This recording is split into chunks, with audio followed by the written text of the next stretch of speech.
Baik, Assalamualaikum warahmatullahi wabarakatuh. Perkenalkan, nama saya Dida Rusdianti. Ini 24 untuk akan melakukan presentasi mengenai persepsi masyarakat untuk pengganti persepsi dari pertemuan etika profesi.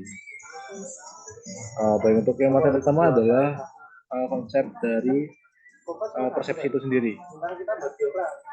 Di mana persepsi itu dalam materinya adalah pandangan individu terhadap suatu objek.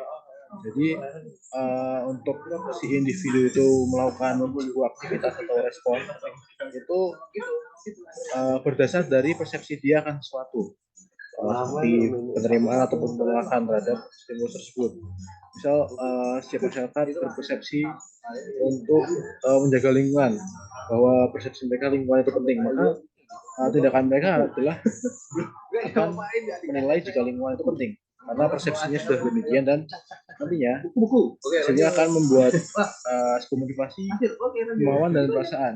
Jadi untuk masyarakat dengan persepsi bahwa lingkungan itu adalah sesuatu yang penting, maka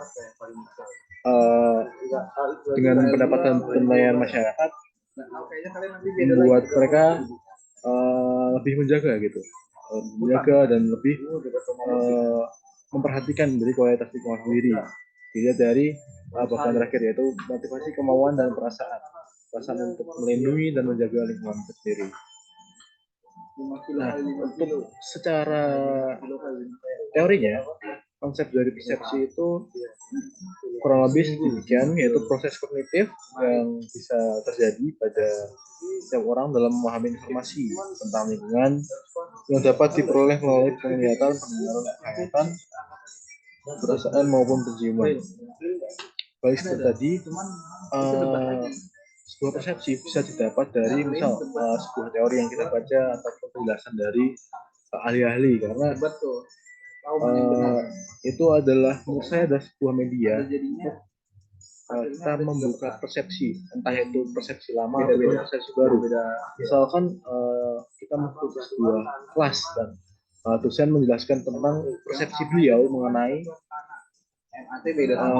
mungkin mengenai masalah atau isu lingkungan yang ada sekarang. Nah, bagi kita yang tidak memiliki dasar ilmu yang cukup, maka kita akan lebih memahami penjelasan dari beliau yang notabene lebih paham akan isu-isu tersebut. Nah, penjelasan beliau akan menstimulus kita untuk melihat dari persepsi beliau. Nah, itu juga bisa membuat akan merubah persepsi kita yang sebelumnya mungkin belum terbuka sepenuhnya atau belum dapat melihat secara utuh, menjadi lebih paham akan isu-isu tersebut. Itu pengetahuan baru. Nah, ini berupa kata kunci stimulus yang sudah seperti disebutkan, yaitu dapat berupa benda, syarat, informasi, maupun situasi dalam kondisi tertentu. Yang sudah dijelaskan, stimulus dapat terbagi menjadi beberapa macam. Bisa ada atau pendengaran, perabaan, ataupun dari penciuman. Nah, untuk persepsi sendiri adalah penafsiran untuk terhadap suatu situasi, bukan merupakan suatu pencarian yang sebenarnya dari tersebut. Nah, penafsiran dan dimaksud itu adalah gimana kita cara berpikir pada suatu kejadian. Menurut saya, misal ada sebuah kecelakaan gitu. Nah, kita menafsirkan penyebabnya seperti apa dilihat dari kondisi Islam tersebut. Itu mungkin contohnya seperti itu. Nah, kemudian ada persepsi yang arti lain adalah pandangan, interpretasi, penilaian, harapan, dan atau inspirasi seseorang terhadap objek.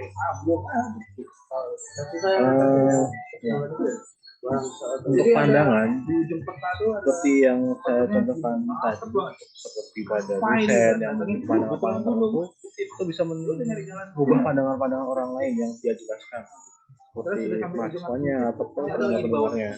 Kemudian arti lain juga serangkaian proses kognisi atau menerima rangsangan ataupun stimulus dari objek oleh indera. dipahami dengan interpretasi atau penafsiran tentang jurang bawahnya langsung ini padi. Nah, untuk pengalamannya jadi persepsi itu adalah sebuah respon terhadap rangsangan yang datang dari suatu objek. Jadi kita menafsirkan nih kalau ada sebuah rangsangan atau stimulus, kita langsung bisa menafsirkan. Nah, itu bisa disebut sebagai persepsi dari kita. Nah, kemudian yang kedua adalah konsep dari sikap itu sendiri. Nah, sikap itu menggambarkan sebuah kesiapan, kesediaan untuk bereaksi terhadap suatu objek. Jadi masih berupa kecenderungan dalam bertindak di seseorang.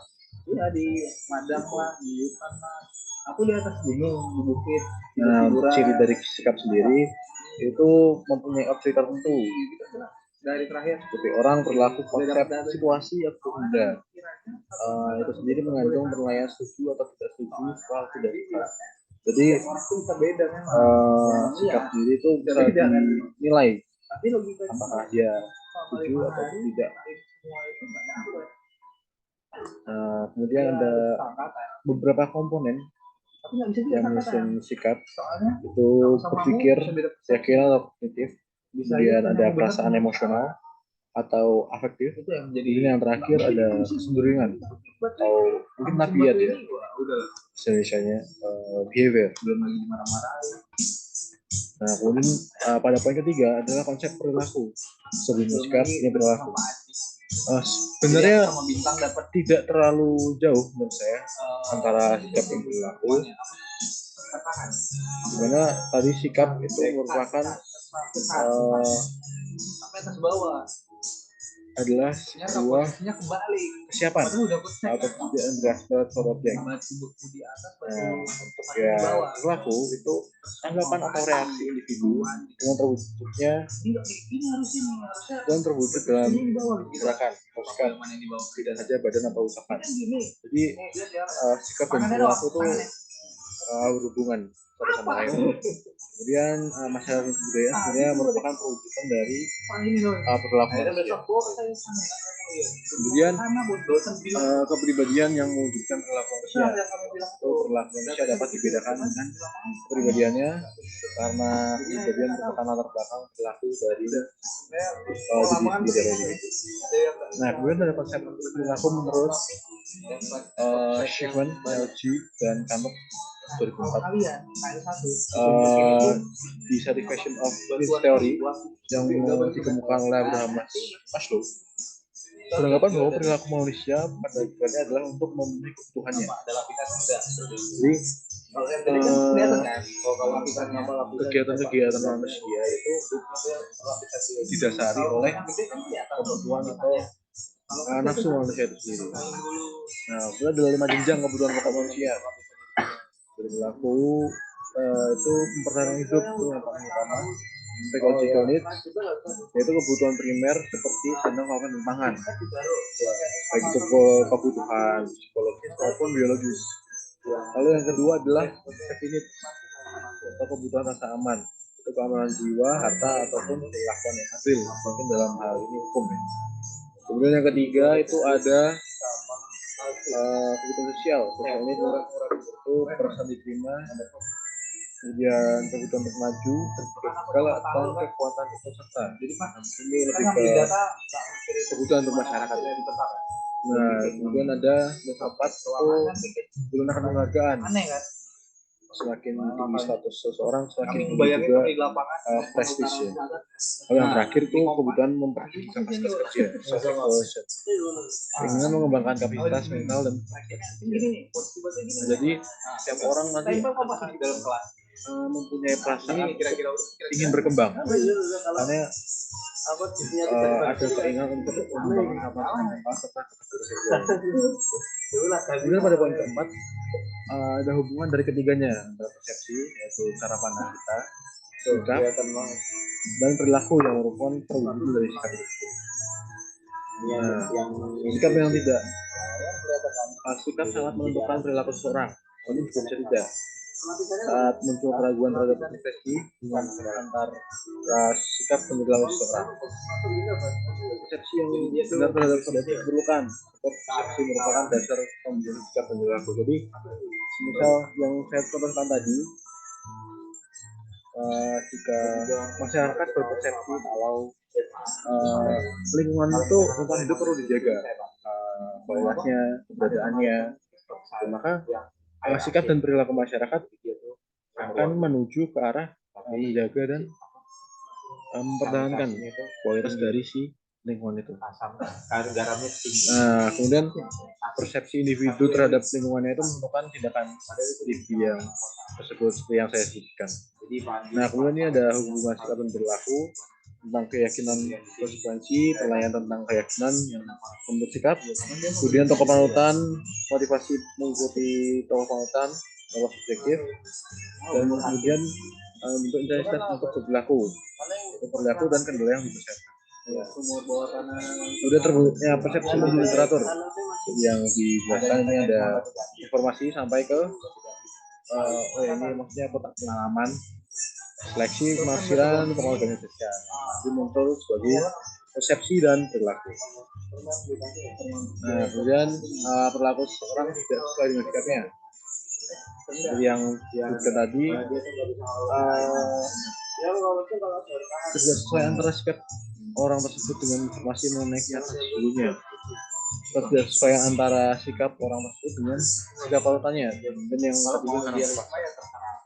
Nah, lalu ada faktor-faktor lain tentang kebiasaan atau habits, norma-norma, social norm, dan pandangan mengenai akibat dari perilaku yang dilakukan. Nah, kebiasaan itu lebih ke internal diri sendiri, itu kelakuan-kelakuan yang sering dilakukan mungkin akan membentuk sebuah kebiasaan.